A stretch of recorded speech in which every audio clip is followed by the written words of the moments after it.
Welcome to Rock Solid IP, expert strategies for creating real value from your creativity and innovation. Hello and welcome to Rock Solid IP, expert strategies for creating real value from creativity and innovation with Rob Wells from the Rock IP law firm. I am your host, Kevin Rosenquist, and today's episode is the roadmap of IP in startups. Rob, great to see you again. You too, Kevin. How are you doing? I'm doing great. Excited to talk with you today. So let's start out with a question.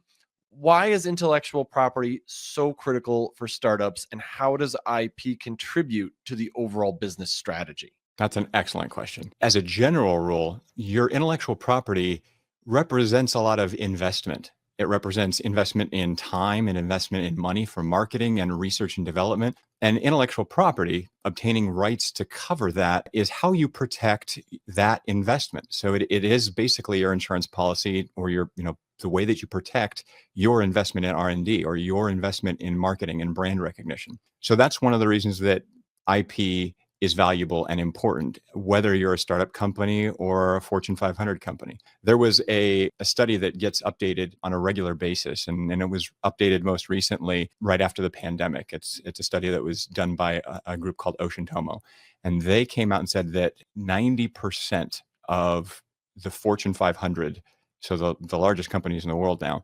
90% of their value is in intangible property. That means in exactly what we're talking about, in trademarks, in trade secrets, in patents, and in copyright. It's all becoming more and more intangible and less physically tangible, fewer and fewer, brick and mortar stores, fewer and fewer simply the product, and more value being attributed to the intangibles. As a startup company, your value is almost entirely intangible. So it makes a lot of sense to make sure that you protect it. And what different ways are there to protect it? I mean, I know patents protect innovations, right? That's right. Yeah. So a utility patent gets used to protect a product. It can be used to protect several different things, but it will generally protect the how. And a patent is something that gets filed, an application that gets filed at the United States Patent and Trademark Office or in foreign patent and trademark offices around the world. And it protects the utility of your invention. A trademark is a right that will protect your brand, and trademarks can be used to protect just the words or just the name of your company. Think Nike, the word Nike, like spelled Nike, whether it is stylized or not. And it can also be used to protect that stylization. So the logo, the Nike swoosh, or the Nike logo in those, the forward slanted, and blocky font leaning mark. So that will protect your brand. It can be used to protect slogans and as well, and product names. Those kinds of things are all protectable through trademark. Then you've got trade secrets. Trade secrets are sort of like patent, and we'll talk more about trade secrets in depth, I suppose, in another episode. But trade secrets are, rather than filing a utility patent application, any information that is A, confidential, so the rest of the world doesn't know about it, and B, something that provides you with a competitive advantage, something that is information that is economically valuable. So this could be, for example, like the formula to Coca-Cola, something that people don't know about. Or I think you and I, in a previous episode, we talked about Bimbo Foods and Thomas's English Muffins and the importance there of nooks and crannies. There you go. That's right. I remember. Yeah. So those types of things are trade secrets. There's also a lot of other stuff that goes into trade secrets. So for example, your customer lists or your joint development agreements, things like that, where you're sourcing materials from or your pricing, all of those things, as long as they're not publicly known, are potentially trade secrets. They're valuable to you and your company. So that's where you would protect your trade secrets. And you kind of have a decision to make between whether you want to get patent protection or whether you want to keep something a trade secret. If it's not going to be patentable, then certainly keep it as a trade secret. If it is patentable, then there's some factors that need to be weighed. But it is another avenue that several companies have taken to try to protect their interests in intellectual property. And then the last, possible option is copyright. So copyright is going to be the things that you write down, the artistic and the artistic works that you create. These are going to be your, the documents that you write, the books that you write, the the website that you create. They're going to be, song performances or movies, etc. All of those types of things, or even just the screenplay. All of those will be protected by copyright. And a copyright exists automatically, but there's certain advantages and values that you get from actually filing to register that copyright. You and I were reminiscing about our music backgrounds. I remember when I was a kid, people used to say, when I was just starting to kind of play music and write our own stuff from like junior high, high school, I remember people saying you could just like mail the CD or tape or whatever to yourself and then not open it. And that was considered a copyright. Don't know if that was ever true, but I just remember people saying that. Yeah. The poor man's copyright, right? Yeah. Yeah, that actually doesn't work. I had a feeling. It's actually really inexpensive to file a copyright at the USPTO, and it's something that, while an attorney can help you do it and can probably do it more quickly than you can and make sure that we check all the boxes and everything, you don't actually need an attorney to file a trademark or to file a copyright. And you're looking at under $100 to file one. So It's not all that cost prohibitive to begin with. But the other side of it is that a copyright does just exist by virtue of having created something. So you won't get all the same rights that you would get by using the poor man's copyright, for example, by just mailing yourself a copy. But on the other side, it would demonstrate at least that you've got that you did create it, and it'll be postmarked. So that would be helpful in terms of trying to establish a date. Yeah, I think that's what we thought. And also we couldn't afford anything. So it could have been $50. We'd be like, oh man, we're stuck. Yeah. When should a startup begin thinking about their intellectual property? Is there an ideal stage in the business life cycle to start thinking about it? Yeah. I mean, the earlier, the better. Let's kind of talk through a couple of the, why think about trademarks or patents or, the different types of properties and why think about those early on. Let's start with your trademark. Branding and trademark, most startup companies tend to approach this kind of backwards. They tend to come up with a company name or a product name, and then they just they release it, they start going with it, and they start selling the product. And then they'll come to us and say, hey, we want to protect this mark. Can we protect this mark? The reason that's a little bit backwards is because now you've already invested quite a bit of money into branding, and your heart is kind of set on the name that you chose, or the design that you're advertising your product under, or your company under. And so when we run a clearance search to make sure that the name is available, that mark is available, more often than not, unfortunately, we're coming back to our clients after we run a clearance search and saying, there's a little bit of a problem here. It's being used by this other company, and that creates a problem for you in the goods and services area that you want to sell your product in. That's frustrating to a lot of our clients because they're already invested in their mark. The right way to go about this is to, at the get-go, go ahead and get your marketing department or people who are coming up with your names, get them involved and connect them with us. What we propose is let's come up with 4 or 5 names that you guys like equally. You're trying to make a decision about the final one. Give us those names and we'll do what's called a naming project, what we refer to as a naming project. We'll go ahead and conduct a preliminary search to see if those names are available. And we'll come back to you and we'll kind of rank them in terms of, which one is the most distinctive and which ones are most easily or readily available, which ones there might be some challenges on, and which ones are don't go there. And then that allows you and your marketing department to go ahead and consider which of these marks should we actually go with. Then you can pick one and we can file and register it. And now, before you've spent any money on marketing or before you've invested and redesigned your website, put it on packaging and documents and business cards and everything else, you'll know that you're already protected. So just consider, how much it might cost, for example, to develop a logo and to put it on the website and get branding on the website and design your website so that it looks and feels like it moves right along with your logo. Consider how much it might cost to print business cards for everybody at your company, and what it might cost to, get a domain name, and to, all of the other things that go along with branding and your signage. And if you're running a brick and mortar store as opposed to just a website, all of that signage, all of the tags and things like that you might put on something. If you've already invested in all of that, compare all of that cost, possibly hundreds of thousands of dollars over the course of years, and then to be told no, we got to go back to square one and choose a different name. If you instead choose to go ahead and spend just a modest, $2,000 or $5,000 at the outset to figure that out, you're in better shape. Mm-hmm. So we would strongly suggest on the trademark side, let's get that done, the sooner the better. So that's on the trademark side. On the patent side, what we would say is, also the sooner the better. From the time that your idea is publicly disclosed, so from the time that you are, at a trade show talking about it or talking to investors about it or put out a paper on it, from the time that you do that, you have 1 year from that date to file a non-provisional patent application. So within that time period, you do have 1 year. But the United States is also a first inventor to file country. What that means is that we award a patent to the first person who files a patent application at the United States Patent and Trademark Office, unless we can prove that you literally stole it. It's hard to prove that somebody heard about your idea and then they used that to come up with a patent application and file it.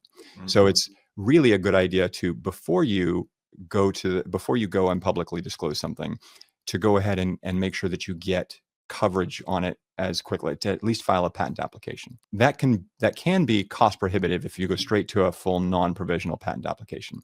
But there's strategies for each and every company of any size to get the protection that you can at the stage that you're at, whether that's filing what I call a rapid provisional, where you take all the information as quickly as you can, you put it all together, and you simply file it as a provisional patent application, or whether you actually hire an attorney and have us draft just as much as we can and in a particular budget range, and then we go ahead and we file it. Those types of things, a rapid provisional or a more formal provisional application, will be cheaper than filing a full non-provisional patent application. But at the same time, they are going to get you at least some rights.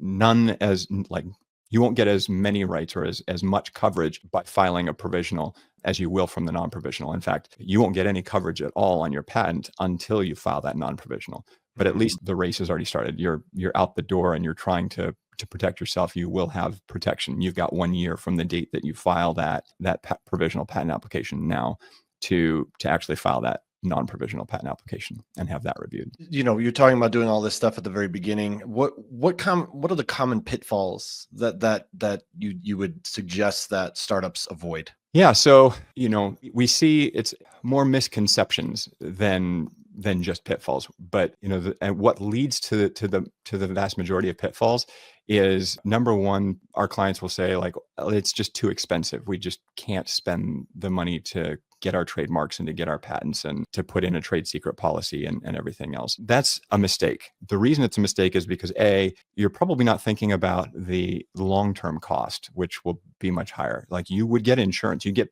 fire insurance to make sure that if your building burns down, as unlikely as that is, that, you've got coverage on it. And thinking about IP the same way, your insurance policy is getting those registrations and getting, an issued patent and filing that stuff to protect your intellectual property. And, within that kind of, it's too expensive, that turns into people saying, well, I'm just going to worry about it later. And they'll do that kind of for two reasons. There's some people, one school of thought, one of the pieces of bad advice that startup companies get is being told, like, don't do anything until you have a patent in hand. So that's not even, a patent application got filed. Instead, that is somebody saying, like, wait until you have a patent, an issued patent, before you tell anybody about your idea.